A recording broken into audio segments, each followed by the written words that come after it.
నేనైతే protein rich dosa చేసుకుంటున్నా. ఇందులో శనగపప్పు, పెసరపప్పు, మినప్పప్పు అండ్ సగ్గు బియ్యము, నానబెట్టిన దుడ్డటుకులు వేసుకున్నా. చూద్దాం. ఫస్ట్ అయితే రొట్టె ఇట్లా అయిపోయింది, తర్వాత ఎట్లా వస్తుందో చూద్దాం.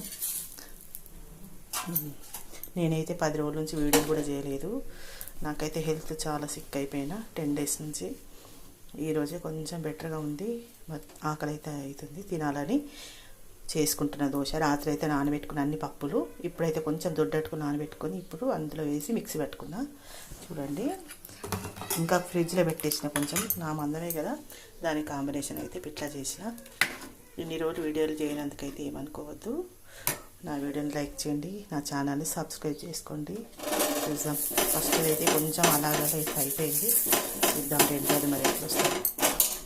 అయితే వచ్చేసింది. మీరు కూడా ఇలా చేసుకోండి, హెల్తీ ఫుడ్. Bye friends.